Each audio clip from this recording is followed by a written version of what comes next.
오늘은 영화 국제시장 이야기를 여러분에게 잠깐 해줄 겁니다. 중간중간에 국제시장 이야기가 나올 거니까요. 또 나오겠지 하는 기대하는 마음으로 한번 들어주십시오.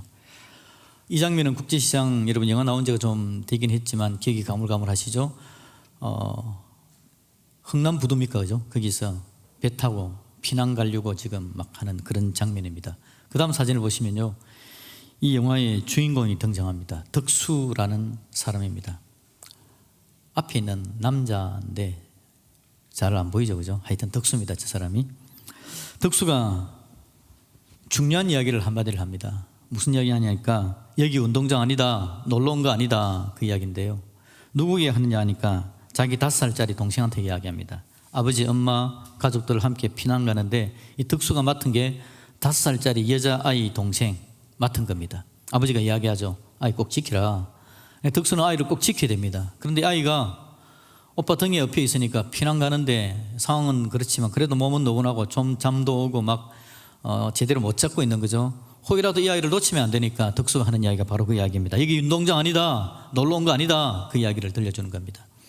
오빠하고 아마 운동장에서 많이 놀았던 것 같아요. 운동장에서 놀 때는 재미있게 여유있게 놀다가 좀 오빠 놓쳐도 되고 한번 엎어져도 자빠져도 되고 그래도 나중에 또 끌고 오고 치료하고 뭐 이러면 되는데, 지금 피난 상황이기 때문에 놓쳐버리면 끝나는 상황이죠. 사람들이 우리를 몰려가고 있기 때문에. 그래서 이야기합니다. 여기 운동장 아니다, 놀러 온 거 아니다. 굉장히 중요한 이야기입니다. 이 여자아이, 5살짜리 여자아이에게 있어서는 엄청난 지침입니다. 이 피난의 상황에 이 지침을 잘 들어야 버텨내고 이겨내고 살아납니다. 결론적으로 여러분 어떻게 되죠? 아이가 오빠를 놓칩니다. 오빠가 아이를 놓칩니다. 그래서 잃어버리게 됩니다. 수십 년 동안 헤어져 사는 그런 일이 발생을 하죠. 슬픈 우리의 과거사이기도 하고 아픈 기억입니다. 그런데 오빠의 그 말, 지침, 오랜 시간 동안 안타까운 마음으로 헤어져 살아야 된다는 게 얼마나 어려운 일인지요. 오늘 이 지침에 대해서 이야기를 하려고 합니다. 말씀에 대해서요. 하나님께서 이스라엘 백성들에게, 하나님의 사람들에게 하나님의 말씀을 주십니다. 하나님의 말씀을, 하나님의 말, 하나님의 언약을 이스라엘 백성들에게 주는 거죠. 여러분 5절 말씀을 같이 한번 읽어봅시다. 5절 같이 읽습니다. 시작. 세계가 다 내게 속하였나니 너희가 내 말을 잘 듣고 내 언약을 지키면 너희는 모든 민족 중에서 내 소유가 되겠고. 아멘. 하나님께서 내 말을 잘 듣고 내 언약을 지키면이라고 이야기합니다. 덕수가 이 운동장 아니다, 놀러 온 거 아니다 하고 지침을 내리는 것처럼 하나님께서 이스라엘 백성들에게 내 말을 잘 들어라, 내 언약을 지켜라, 지금 중요하다, 이 이야기를 들려줍니다. 지금 우리는 출애굽기 19장을 읽고 있고요, 출애굽기 20장에는 우리가 주일마다 교독하는 10계명이 등장합니다. 10계명, 하나님께서 이스라엘 백성들에게 던져준 거죠. 하나님을 사랑하라, 이웃을 사랑하라. 이 10계명을 가지고 하나님 앞에 서기를 바라는 하나님의 마음, 험하고 악한 세상 속에서 하나님의 자녀답게 서는 하나님의 계명, 그 계명이 10계명을 중심으로 해서 시내산 언약이 쭉 흘러나오는 그런 장면입니다. 하나님께서 말씀해 주시는 그런 부분이죠. 자, 여러분, 하나님의 계명, 하나님의 말씀 그랬을 때 여러분들은 어떤 인식을 하고 있습니까? 혹시라도 하나님의 계명 그럴 때에 자유를 억압하고 하나님께서 우리들에게 짐을 지우는 듯한 그런 느낌이 혹시 없습니까? 아마 그런 느낌을 가진 분들도 있을 겁니다. 하나님의 계명, 하나님의 말씀 그러면 뭔가 얽어매는 듯한, 올무를 씌우는 듯한 그런 느낌을 좀 가지고 있지 않나라는 거죠. 자, 그나저나 여러분들 성경은 좀 읽고 계십니까? 옆에 분이 인사 한번 할까요? 성경 읽읍시다. 이렇게 인사할까요? 성경 좀 읽읍시다.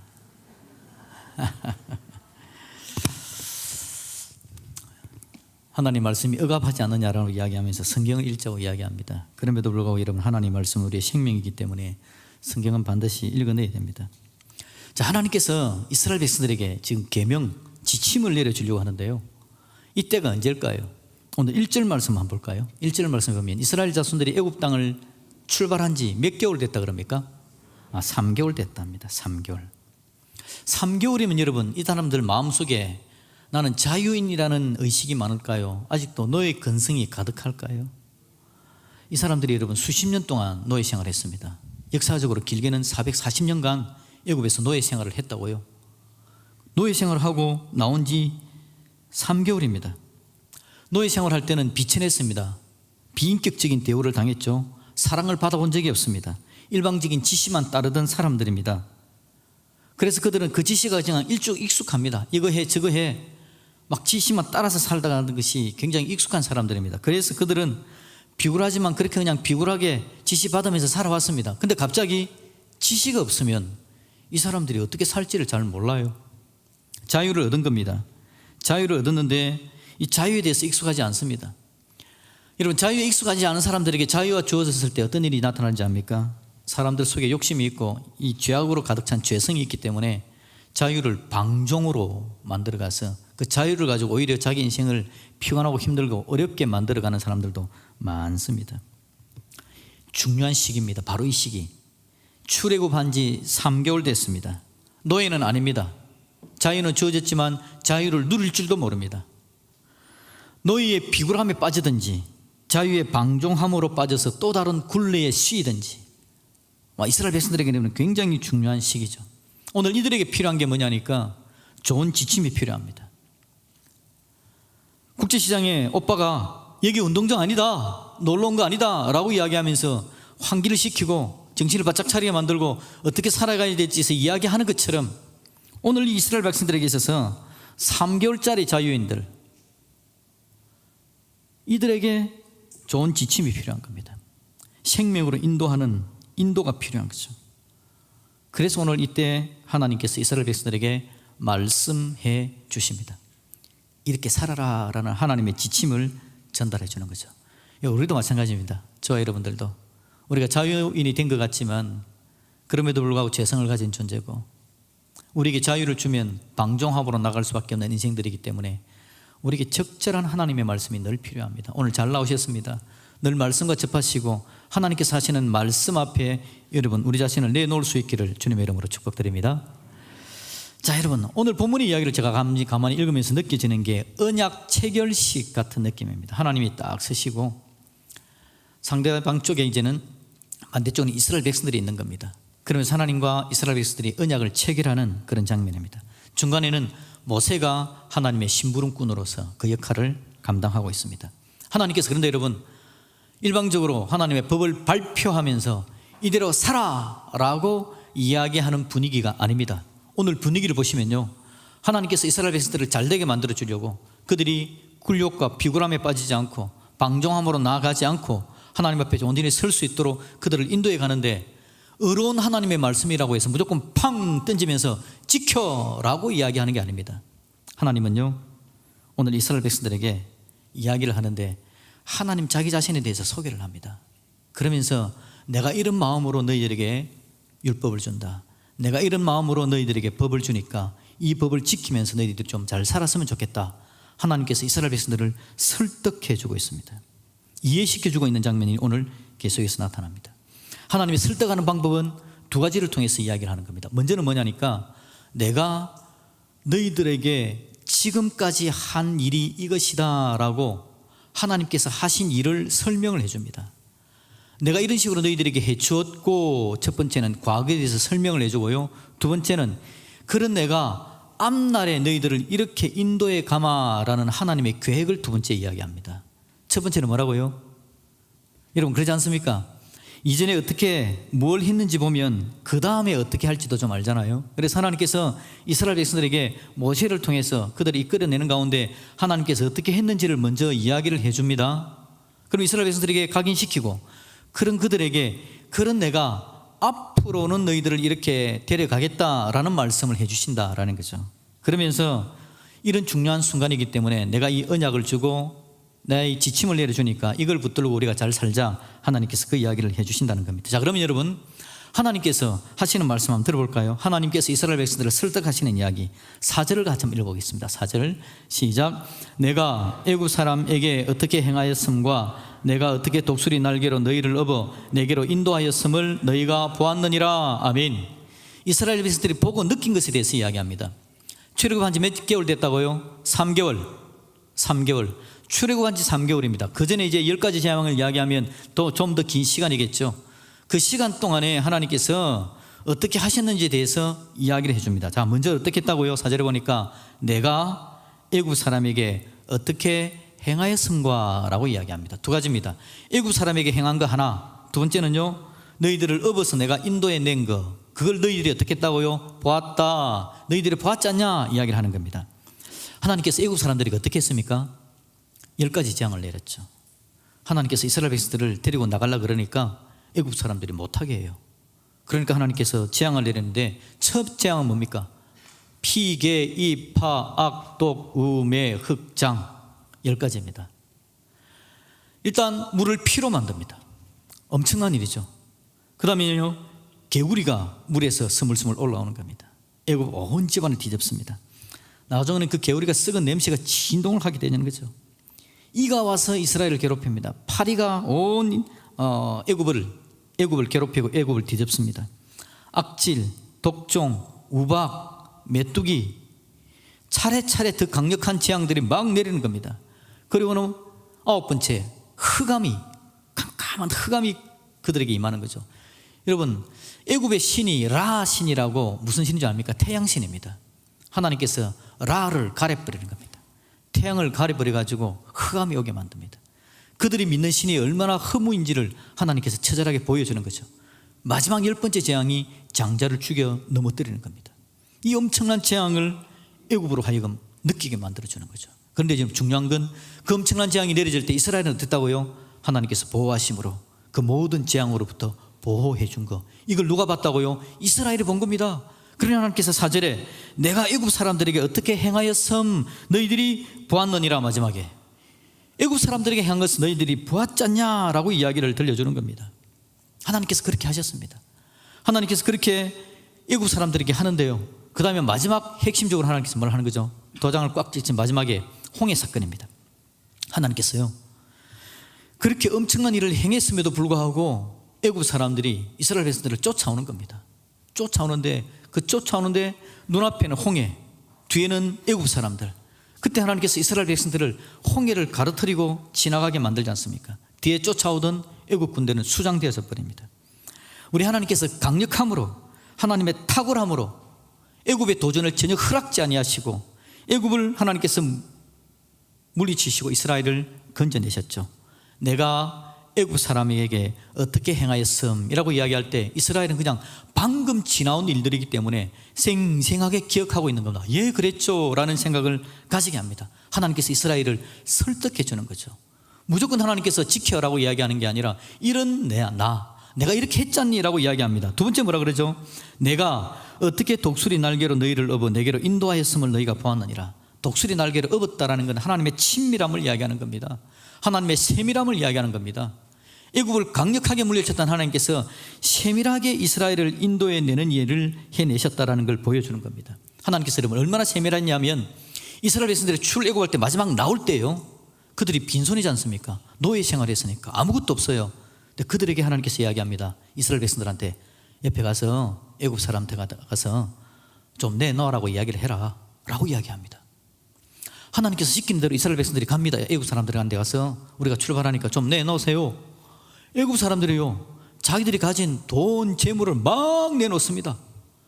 이스라엘 백성들이 400년 동안이나 종살이 했지 않습니까? 엄청난 종살이 한 것에 대한 보상을 하나님께서 해주시는 거죠.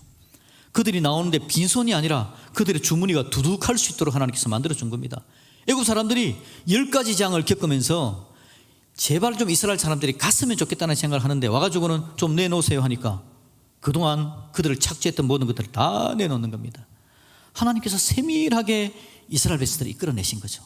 마치 독수리가 자기 새끼를 날개에 업은 것처럼, 강력한 독수리가 자기 새끼를 세밀하게 돌봐주는 것처럼 하나님께서 그들을 인도해 낸 겁니다. 여러분, 국제시장에도 덕수가 자기 동생을 업었다 그랬잖아요. 얼마나 친밀하게, 얼마나 사랑스러움으로 아이를 업고 있는지 모릅니다. 절대 내가 너를 놓치지 않겠다라는 마음으로 아이를 업고 있는 거죠. 그러면서 운동장 아니야, 놀러 온 거 아니야, 지침을 주면서요. 그런데 결국 덕수는 어떻게 됩니까? 동생을 놓칩니다. 왜 놓쳤습니까? 친밀함이 있었습니다. 하나님 친밀함으로 업어주는 하나님처럼 덕수도 친밀함으로 동생을 아껴주려고 그랬어요. 근데 결국 놓친 이유는 뭡니까? 탁월함이 없기 때문에 그랬습니다. 덕수가 자기도 초등학생인데 동생을 업어주려고 하고 안 놓치려고 하지만 친밀한 마음, 간절한 마음은 있지만 자기에게 탁월함, 강력함은 없어요. 그래서 그 아이를 지켜줄 수가 없었던 겁니다. 우리가 섬기는 하나님은 우리를 친밀하게 대하시는 하나님이신데 그 하나님께서 강력한 하나님이신 줄로 믿습니다. 그러게 하나님은요, 이스라엘 백성들을 그렇게 인도해 내신 겁니다. 하나님께서 자기의 과거를 이야기해 준 겁니다. 애국 사람들한테 한 거, 이스라엘 백성들을 독수리 날개로 업어 인도한 거, 이걸 과거를 보여주는 겁니다. 그러면서 이런 내가 앞으로 너희들에게 어떻게 하겠니? 하나님께서 이야기하시는 거죠. 하나님께서 여러분 앞으로 어떻게 하겠다고 이야기합니까? 5절 6절을 같이 한번 읽어봅시다. 5절 6절 있습니다. 시작. 세계가 다 내게 속하였나니 너희가 내 말을 잘 듣고 내 언약을 지키면 너희는 모든 민족 중에서 내 소유가 되겠고 너희가 내게 대하여 제사장 나라가 되며 거룩한 백성이 되리라. 너는 이 말을 이스라엘 자손에게 전할지니라. 아멘. 하나님의 계획입니다. 하나님의 계획 어떻게 하겠답니까? 5절 뒷부분에 보니까 너희는 모든 민족 중에서 어떻게 된다고요? 내 소유가 된다라고 이야기합니다. 이 소유는 여러분 보배라는 뜻이 있습니다. 보배. 하나님께서 그냥 이스라엘 백성들을 소유로 삼아서 나의 전시물로 삼겠다는 게 아니고 하나님의 보배로 애지중지해 주시겠다는 걸 이야기하는 겁니다. 지금까지 하나님께서 이스라엘 백성들을 도우시고 인도하고 이끌어왔는데 앞날에 내 보배로 삼아주겠답니다. 6절은요, 너희가 내게 대하여 뭐가 된다고요? 제사장 나라가 되고 거룩한 백성이 되리라. 하나님께서 이야기하는 겁니다. 하나님께서 얼마나 이스라엘 백성들을 복되게 아름답게 인도에 갈지에 대해서 하나님께서 이야기하는 겁니다. 지금까지 천대만 받았는데요, 지금까지 착취만 당했는데요, 애굽에서 빼앗기고 다 빼앗겼는데요, 나중에는 사람들 숫자 많아진다고 남자아이가 태어나면 다 죽여버렸는데요, 그런 아픔까지도 겪었던 것이 이스라엘 사람들이었는데 그들을 향해서 하나님께서 이야기하기를 앞날에 내가 너희들을 보배로 삼고 거룩한 나라로 삼고 거룩한 백성으로 만들어서 제사장 나라가 되게 만들어주겠다. 하나님께서 그렇게 이야기를 해주는 겁니다. 그러시면서 하나님께서 뭐라고 이야기한다고요? 그러니 이제 너희들이 내 지침을 좀 들었으면 좋겠다라는 겁니다. 하나님은 지금까지 이스라엘을 데려왔습니다. 그리고 앞날에는 그들을 복되게 인도해 가겠다는 겁니다. 그런데 이스라엘이 하나님의 지침을 들어야 되는 이유는 지금까지 누구의 지침을 들었습니까? 노예를 다스리는 애국 사람들의 지침을 들었습니다. 애국 사람들의 이야기를 들었습니다. 그들의 자세는 노예 상태였고 그들에게 내려지는 지침은 자기들을 억압하는 것이었기 때문에 지침 자체가 싫었습니다. 이스라엘 백성들을 가만히 놔두면 애굽의 노예 상태에서 그냥 그대로 비굴함에 계속해서 빠져들든지 이제는 그렇게 강력하게 다스리는 애굽이 없기 때문에 방종할 가능성이 얼마나 많은지 모릅니다. 옛날보다 더 안 좋은 모습으로 떨어질 수도 있는 거예요. 그런 그들에게 하나님께서 내가 지금까지 너희들을 인도해왔고 날개로 업어 인도하고 앞날에도 너희들을 복되게 만들 건데 지금 이 상태에서 너희들이 내 말을 좀 들어야 된다. 이 말을 들어야, 계명을 들어야, 법을 들어야, 말을 들어야, 지침을 들어야 너희들이 이 땅에서 제대로 살 수 있다. 하나님께서 그 이야기를 해주는 겁니다. 하나님의 말씀은요, 이스라엘 백성들을 억압하려는 것이 아니었습니다. 이스라엘 백성들을 얽어 매려는 게 아니었습니다. 이스라엘 백성들에게 침을 지우는 게 아니었습니다. 이스라엘을 더 복되게 만들기 위해서 하나님께서 말씀하시고 또 말씀하신 줄로 믿습니다. 우리들에게도 마찬가지입니다. 다시 한번 물어볼까요? 성경은 좀 읽으십니까? 성경 읽어야 합니다. 하나님 말씀 들어야 돼요.